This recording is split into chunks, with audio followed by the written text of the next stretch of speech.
नमस्कार मैत्रिणींनो, स्वागत आहे तुमच्या आपल्या नवीन यूट्यूब व्हिडिओमध्ये.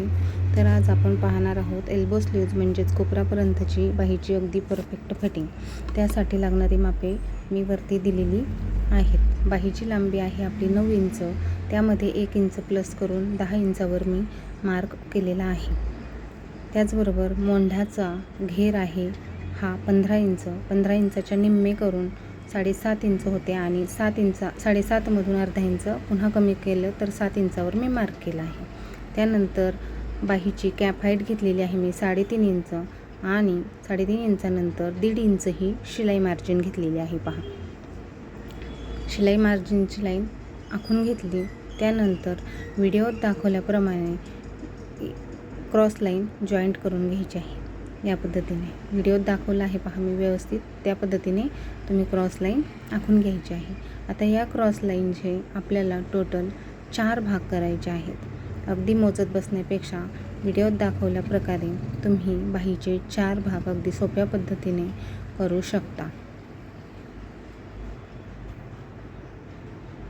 4 भाग आता आपले 4 भाग करून झालेले आहेत. 4 भाग करून झाल्याच्या नंतर आपण टेपमधली कुठलीही एक लाईन व्यवस्थित लाईनवर सेट करून या पद्धतीने त्या लाईनवर क्रॉस लाईनवर या पद्धतीने आपण रेषा आखून घेणार आहोत. पहा, आता सगळ्यात अगोदर बंद बाजू जी आहे तिकडून 1.5 इंचावर आपल्याला एक मार्क करायचा आहे सगळ्यात वरती, जेणेकरून बाहीचा आकार देण्यासाठी आपल्याला मदत होईल. आता जो पहिला पॉईंट आहे व्हिडिओत दाखवल्याप्रमाणे पहा तुम्ही, पहिला पॉईंट जो आहे त्या पहिल्या पॉईंटवर अर्धा इंच वरती जायचं आहे.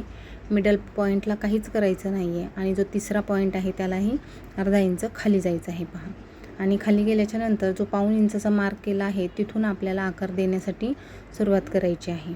आकार देताना अगोदर तुम्ही डॉट डॉट करून आकार द्या आणि नंतरून आकार व्यवस्थित आल्याच्या नंतर तीच लाईन डार्क करून घ्या, म्हणजे आपला आकार चुकणार नाही. आता मी इथे थोडंसं डार्क करून घेत आहे. पहा,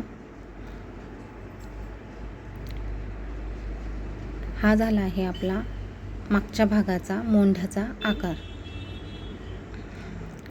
आता आपल्याला पुढच्या भागाचा आकार द्यायचा आहे. तर पुढच्या भागाचा आकार देताना आपण जी क्रॉस लाईन आखून घेतली होती ना, तिचा विचार नाही करायचा आहे. आता इथे फक्त 2 लाईन इतकं आपल्याला खाली यायचं आहे. पहा, जो मागच्या साईडचा आकार देताना जो आकार दिला आहे मी, त्याला आपल्याला 2 लाईन फक्त खाली यायचं आहे. टेप कोणत्याही एका नंबरवर टेप सेट करून आपल्याला 2 लाईन खाली यायचं आहे. जो मधला पॉईंट आहे तिथे आपल्याला अर्धा इंच खाली यायचं आहे. पहा, व्हिडिओत तुम्ही अगदी पाहू शकताय, व्यवस्थित मी दाखवलं आहे. आणि इथे आपल्याला 1 ते 1.5 लाईन इतकंच खाली जायचं आहे 3 नंबरच्या पॉईंटला. आणि डॉट डॉट करून आपल्याला आकार ड्रॉ करून घ्यायचा आहे. आकार डॉट डॉट करून ड्रॉ करून झाल्याच्या नंतर आपण त्याला थोडंसं डार्क करणार आहोत, म्हणजे व्हिडिओत व्यवस्थित दिसेल. या पद्धतीने तुम्ही जर बाहीला आकार दिला तर तुमची बाहीची फिटिंग एकदम परफेक्ट येईल, कुठेही घोळ पडणार नाही. आता हा झाला आहे बॅक साईडचा आकार आणि खालचा आहे तो फ्रंट साईडचा आकार. त्यानंतर इथे खाली दंड घेराचे माप टाकून आपल्याला सरळ लाईन आखून घ्यायची आहे. तो व्हिडिओमधून भाग स्किप झाला आहे. त्याच्यानंतर आपण बाहीची कटिंग करून घेणार आहोत. सगळ्यात अगोदर डबल फोल्ड असतानाच आपल्याला वरचा भाग म्हणजे बॅक साईडचा भाग जो आहे तो कटिंग करून घ्यायचा आहे. आणि ज्यावेळेस आपण फ्रंट साईडचा म्हणजे पुढच्या भागाचा आकार देऊ त्यावेळेस आपल्याला बाही ओपन करून घ्यायची आहे.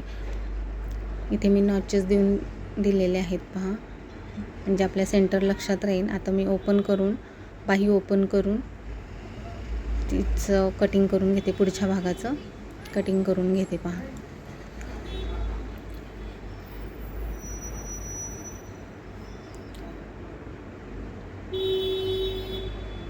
पुढच्या भागाचं कटिंग करून झालेलं आहे. आता आपण जी फिटिंगची लाईन आहे तिथे पण नॉचेस देऊन घेणार आहोत, म्हणजे फिटिंग करताना आपल्याला सोपं जाईल. पहा, व्हिडिओ आवडला तर नक्कीच लाईक, शेअर, सबस्क्राईब करा. धन्यवाद.